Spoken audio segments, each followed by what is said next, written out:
कर देता है। वाइफ यदि बिगड़ जाए तो फिर राधे राधे होते रहता है घर में। लेकिन हम एखन होता नहीं जब वो हंसी मजाक के विषय है। एखन जूली बहुत सुंदर गोसाउनी गीत सुनबे छली और आब जूली से आग्रह करबन जे एकटा आय बसंत पंचमी के उपलक्ष्य में कार्यक्रम भ रही है। हाँ, एकटा और समकालीन कवि के एकटा रचना माँ भगवती के शरण में और तकरा बाद तो फिर जे हेते से ते हेबे करते सब गोटा वह सुन ले हथिन। एमे लो हेलो भजन सुन में बहुत लोग के मन नहीं लगत हेतै।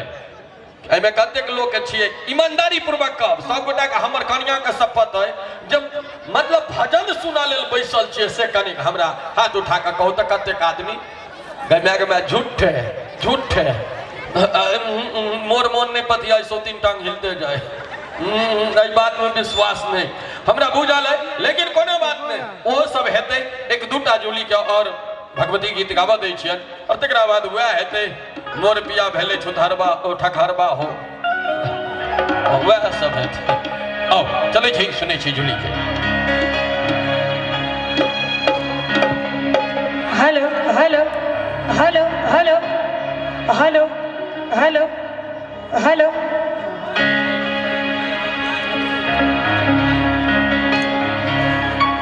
जाहि उपलक्ष्य में हमरा आमंत्रित कयल गेल एक मैया के गीत हम सुनाबै छी और तकर बाद जहिना जे आदेश हमरा भेटत सब तरह गीत नाद सुनायब। एक बेर जोरदार ताली बजा दियो सब गोटे। नभका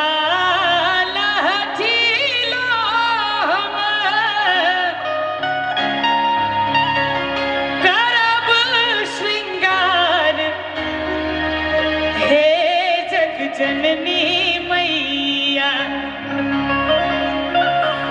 नभका लहठी लो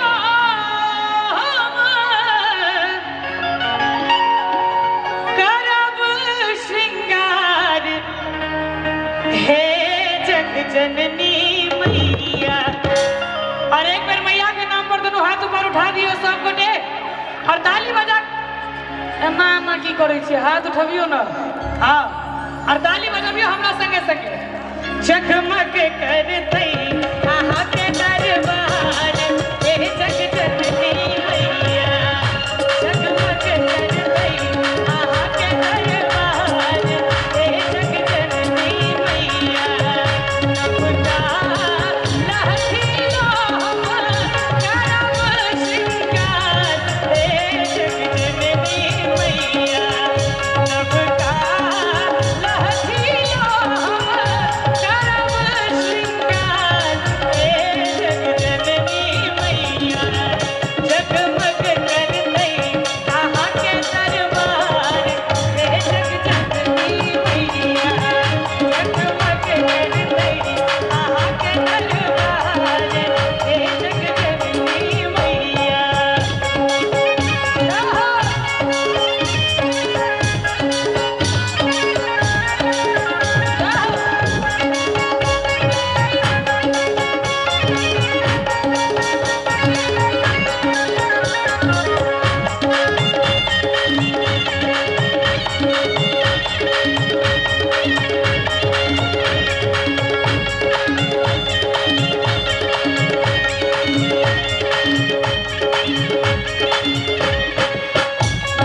जननी मैया भजन नीक लागे छे। भोजन नहीं पूछबे भजन पूछे छी बढ़िया लागे छे। ताली दिल्ली से एथिन बजबैला के दरभंगा से एथिन बजबैला।